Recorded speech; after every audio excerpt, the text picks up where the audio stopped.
This year's event. Okay, in the meantime, this week's terror attack in Tribeca is not just difficult to comprehend, it's also very difficult for us to deal with mentally and emotionally. It can certainly hurt our sense of safety and make it tough to go about our daily lives. So we've asked our very special guest to join us here tonight to help us cope. This is Dr. Chloe Carmichael, a New York psychologist. Thank you so much for being here. Thanks for having me back, It's a very emotional story, as you know, and it affects a lot of us. And we'll talk about children, but I want to start with adults first and just the reality of what happened. How do we cope with that?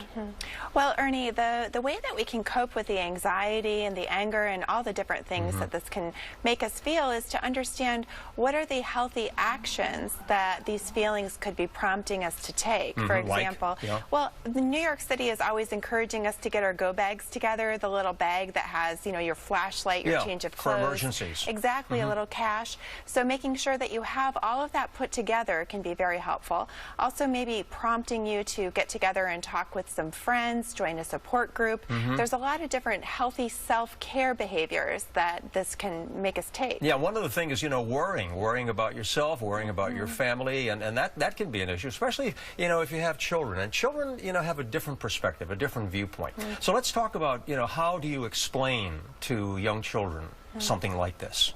Well, naturally, it's going to depend, of course, on the age of the child. Right. But the simple truth that children really do have to understand is that there are bad people out there. And so even in very simple terms, to be able to say that, but also to simultaneously promise the child that you have an unwavering commitment to be there for them and to keep them safe. Yeah, you have to give them that love and hugging, too. They're very physical, as you say, right? They need that. Exactly. Children are oftentimes what we call pre-verbal, so they're not necessarily able to have a long conversation about it, but they'll respond really well to a hug or the chance to go out and even just run around and experience some of that energy. Yeah, one of the things that obviously will be happening is kids talking to kids. They do a lot of that, and you know, some of those conversations can be a bit scary, so you can expect a lot of questions from your children about things like this. Absolutely. Well, I do think it's important for parents to ask the kids, you know, has this been talked about? What have you heard? Because sometimes,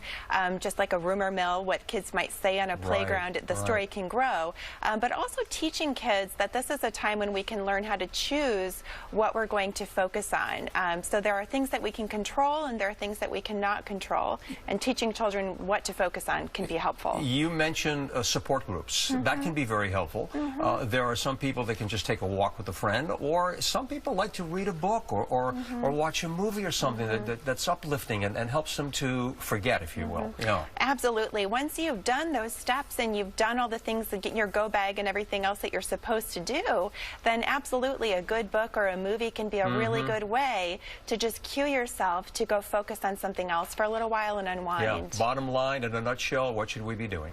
Taking good care of ourselves and our neighbors. Yeah, exactly. You know, and have a good positive attitude about things, right? Absolutely. Life will continue. Of course. All right, Dr. Chloe Carmichael, thanks for joining us today. Thanks for the insight, okay?